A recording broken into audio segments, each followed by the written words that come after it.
முக்கிய செய்தியை பார்த்து வருகிறோம். மேகதாது அணைக்கான விரிவான திட்ட அறிக்கை தயாரிக்க உச்சநீதிமன்றம் அனுமதி வழங்கியிருக்கிறது. அறிக்கை மீது காவிரி நீர் மேலாண்மை ஆணையத்தில் விவாதிக்க தடை விதிக்க கோரி தமிழக அரசும் மேலும் தெரிவித்திருக்கக்கூடிய சூழலில் அறிக்கையை இறுதி செய்யும் முன்பு தமிழக அரசின் கருத்தை கேட்பது அவசியம் என்றும் உச்சநீதிமன்றம் தன்னுடைய உத்தரவில் பிறப்பித்திருக்கக்கூடிய அந்த அண்மை செய்தியை பார்த்து வருகிறோம். மேகதாது அணை திட்ட அறிக்கைக்கு அனுமதியால் எதிர்க்கட்சித் தலைவர் எடப்பாடி பழனிசாமி அதிர்ச்சியும் வேதனையும் அடைந்திருப்பதாகவும் தெரிவித்திருக்கிறார். உச்சநீதிமன்றத்தில் கடுமையான வாதங்களை தமிழக அரசு முன்வைக்கவில்லை என்றும் அவர் குற்றச்சாட்டுகளை முன்வைத்திருக்கிறார். 2024 காவிரி ஒழுங்காற்றுக் குழுவில் மேகதாது குறித்து பேசிய போது நடைபெற்ற விஷயங்களை இபிஎஸ் தெரிவித்திருக்கிறார். மேகதாது அணை திட்ட அறிக்கைக்கு இந்த மாதிரி உச்சநீதிமன்றம் அனுமதி அளித்திருப்பது மிகவும் அதிர்ச்சியும் வேதனையும் அளிப்பதாக எதிர்க்கட்சித் தலைவர் எடப்பாடி பழனிசாமி தெரிவித்திருக்கக்கூடிய அந்த அண்மை செய்திகளையும் தொடர்ந்து பார்த்து வருகிறோம். தமிழக அரசின் விளக்கம் என்ன என்று அவர் கேள்வி எழுப்பியிருக்கிறார்.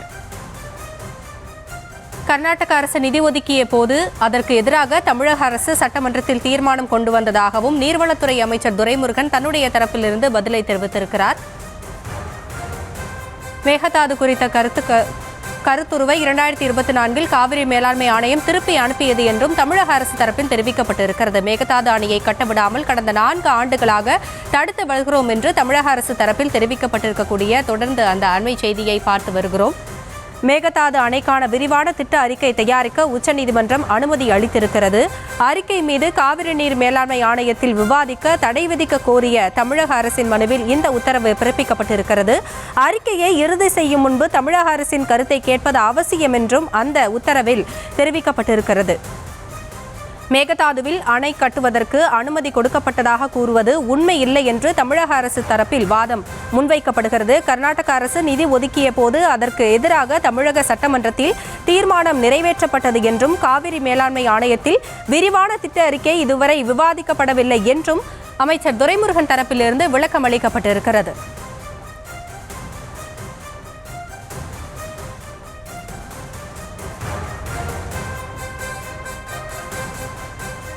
தொடர்ந்து இந்த விவகாரம் பற்றி பேசுவதற்காக நேரலையில் இணைகிறார் நம்முடைய செய்தியாளர் ராஜேஷ். அவரிடம் பேசலாம். ராஜேஷ், இந்த மேகதாது விஷயத்தில் எதிர்க்கட்சிகள் வைக்கக்கூடிய குற்றச்சாட்டு என்ன, அதற்கு தமிழக அரசின் விளக்கம் என்ன என்று முதலில் உங்களிடம்.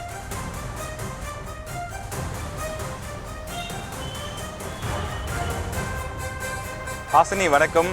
காவிரி விவகாரம் என்பது கடந்த 50 ஆண்டுகளுக்கும் மேலாக தமிழ்நாட்டில் இருக்கக்கூடிய ஒரு மிகப்பெரிய பிரச்சனையாக இருக்கிறது. தமிழ்நாட்டில் காவிரி நதிநீரை நம்பி லட்சக்கணக்கான விவசாயிகள் இருக்கின்றார்கள். இந்த 2 மாநில பிரச்சனைக்கு ஒரு முக்கிய விஷயமாக இந்த காவிரி நதிநீர் பங்கீடு என்பது இருக்கின்றது.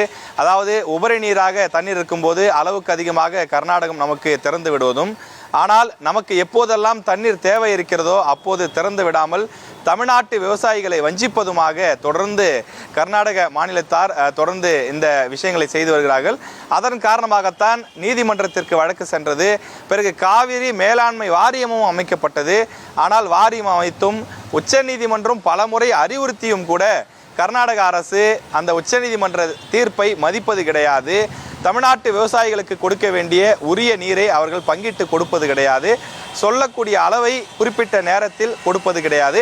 இது தொடர்ந்து நீடித்து வருகிறது. இந்த சூழலிலே தான் கடந்த 5 ஆண்டுகளாக கர்நாடக அரசு திட்டமிட்டு வருகிறது. மேகதாது என்று சொல்லக்கூடிய அந்த இடத்திலே ஒரு அணையை கட்ட வேண்டும். அவ்வாறு அணையை கட்டிக்கொண்டால் மாநிலத்தினுடைய விவசாய நிலப்பரப்பை இன்னும் அதிகப்படுத்தலாம், இன்னும் கூடுதலாக விவசாயம் செய்யலாம் என்று நினைக்கிறார்கள்.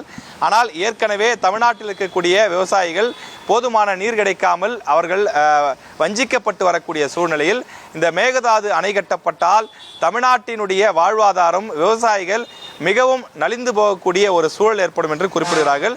எனவே இப்படிப்பட்ட சூழ்நிலையிலே தான் உச்சநீதிமன்றம் ஒரு தீர்ப்பை வழங்கி இருக்கிறது. அந்த தீர்ப்பு கர்நாடகத்திற்கு சாதகமாக மாறி இருக்கிறது.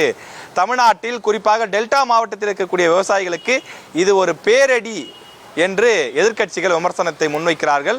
அதற்கு காரணம் தமிழக அரசு சரியாக வாதிடவில்லை என்ற ஒரு விஷயத்தையும் எதிர்க்கட்சிகள் முன்வைக்கிறார்கள். ஆனால் தமிழக அரசு நாங்கள் சரியாகத்தான் வாதாடினோம், தொடர்ந்து தேவையான நடவடிக்கைகளை எடுத்துக்கொண்டிருக்கிறோம் என்று விளக்கம் கொடுத்திருக்கிறார்கள். இதில் எந்தெந்த கட்சிகள் என்னென்ன விளக்கத்தை கொடுத்திருக்கிறார்கள், தமிழக அரசு என்ன சொல்லியிருக்கிறது என்பதை பார்க்கலாம். அதிமுக பொதுச் செயலாளர் இபிஎஸ் ஒரு விரிவான அறிக்கை ஒன்றை வெளியிட்டிருக்கிறார். அதில் அவர் சொல்லக்கூடிய விஷயம் என்னவென்றால், மேகதாது அணை திட்ட அறிக்கைக்கு அனுமதியால் நான் அதிர்ச்சி அடைந்தேன், வேதனை அடைந்திருக்கிறேன் என்று தன்னுடைய அறிக்கையிலே குறிப்பிட்டிருக்கிறார். இப்படி ஒரு தீர்ப்பு வந்ததுக்கு காரணம் உச்சநீதிமன்றத்தில் தமிழக அரசு நியாயமான சரியான வாதங்களை எடுத்து வைக்கவில்லை என்று குறிப்பிட்டிருக்கிறார். மேலும் 2024 காவிரி ஒழுங்காற்று குழுவினுடைய அந்த குழுவிலே மேகதாது குறித்து பேசிய போதும் திமுக மௌனமாகத்தான் இருந்தது என்றும் அவர் குறிப்பிட்டிருக்கிறார். கர்நாடகாவில் இருக்கக்கூடிய தங்களுடைய குடும்ப தொழிலை பாதுகாப்பதற்காக திமுக அரசு தமிழக விவசாயிகளை ஏமாற்றிவிட்டது. திமுகவுக்கு சொந்தமான பிஸ்னஸ் அங்கே நிறைய இருக்கு, அதுக்காக தமிழ்நாட்டினுடைய உரிமையை, விவசாயிகளுடைய ஜீவாதார பிரச்சனையை விட்டு கொடுத்து விட்டார்கள் என்று அதிமுக கடுமையான குற்றச்சாட்டுகளை முன்வைக்கிறது. இதே போல பாமக தலைவர் அன்புமணி ராமதாஸ் அவரும் ஒரு அறிக்கையை வெளியிட்டிருக்கிறார்.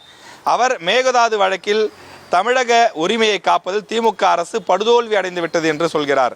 கர்நாடக அரசினுடைய திட்ட அறிக்கை குறித்து விவாதிக்க தடை கேட்ட தமிழக அரசினுடைய கோரிக்கை நிராகரிக்கப்பட்டிருப்பது விவசாயிகளுக்கு ஏற்பட்ட பெரிய ஏமாற்றம் என்றும் அவர் குறிப்பிட்டிருக்கிறார். தமிழக அரசு உச்சநீதிமன்றத்தை அந்த உச்சநீதிமன்றத்தில் சரியான வாதங்களை எடுத்து வைக்காத காரணத்தினால்தான் தமிழ்நாட்டு விவசாயிகளுக்கு பின்னடைவு ஏற்பட்டிருக்கிறது என்றும் அன்புமணி குறிப்பிட்டிருக்கிறார். மேகதாது அணை கட்டக்கூடிய விவகாரத்தில் இது கர்நாடகத்திற்கு கிடைத்த வெற்றி என்றும் அன்புமணி குறிப்பிட்டிருக்கிறார். தமிழக அரசு வளவள வாதங்களை முன்வைத்ததும் இதுதான் இன்றைய தீர்ப்புக்கு காரணம் என்றும் அன்புமணி குறிப்பிட்டிருக்கிறார். ஆனால் நீர்வளத்துறை அமைச்சராக இருக்கக்கூடிய துரைமுருகன் அவர்கள் பல்வேறு விஷயங்களையும் பல வரலாற்று சம்பவங்களையும் குறிப்பிட்டு சொல்லுகின்றார். 4.5 ஆண்டு காலமாக தமிழ்நாட்டில் நம்முடைய விவசாயிகளுக்கு கிடைக்க வேண்டிய உரிமையை விட்டு கொடுக்காமல் தொடர்ந்து தமிழக அரசு போராடி வருகிறது. இந்த காவிரி விவகாரத்திலே தமிழக அரசு என்னென்ன விஷயங்களை எல்லாம் எடுத்து வைக்க வேண்டுமோ, என்னென்ன வாதங்களை எடுத்து வைக்க வேண்டுமோ அவற்றை விரிவாக எடுத்து வைத்திருக்கிறோம் என்று அமைச்சர் துரைமுருகன் அரசு சார்பில் ஒரு விளக்கத்தை கொடுத்திருக்கிறார். மேகதாது அணை கட்டுவதற்கு அனுமதி கொடுக்கப்பட்டதாக கூறுவது உண்மை கிடையாது.